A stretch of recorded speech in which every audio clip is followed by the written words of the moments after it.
ദേശീയ ഉപഭോക്തൃ ദിനാചരണം സംഘടിപ്പിച്ചു. കരുനാഗപ്പള്ളിയിൽ നടത്തിയ ദിനാചരണം കേരള സ്റ്റേറ്റ് കൺസ്യൂമർ കൗൺസിൽ സംസ്ഥാന president retired SP M Maideen കുഞ്ഞ് ഉദ്ഘാടനം ചെയ്തു. പണം കൊടുത്ത് സാധനങ്ങൾ വാങ്ങുകയോ സേവനങ്ങൾ വാങ്ങുകയോ ചെയ്താൽ അതിനെന്തെങ്കിലും പോരായ്മ ഉണ്ടെങ്കിൽ അത് പരിഹരിക്കുന്നതിലേക്ക് വേണ്ടിയാണ് ഈ നിയമം. അപ്പോൾ നമ്മുടെ ഈ നിയമം എഴുതിയുണ്ടാക്കിയാൽ സേവനങ്ങൾ വിട്ടു സാധനങ്ങൾക്കുള്ള നിയമമാണെന്ന് ആളുകളാണ്. കൺസ്യൂമർ കൗൺസിൽ താലൂക്ക് കമ്മിറ്റിയാണ് ദിനാചരണം സംഘടിപ്പിച്ചത്. ക്രിസ്മസ് ന്യൂ ഇയർ ആഘോഷത്തിന്റെ ഭാഗമായി കേക്ക് മുറിച്ച് സന്തോഷം പങ്കിട്ടു. താലൂക്ക് പ്രസിഡന്റ് മുനമ്പത്ത് ശിഹാബ് അധ്യക്ഷത വഹിച്ചു.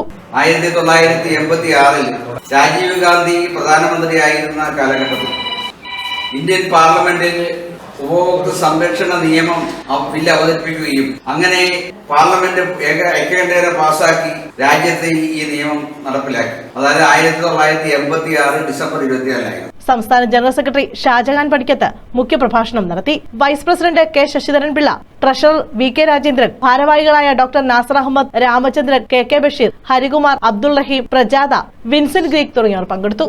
News bureau, Karunagappally.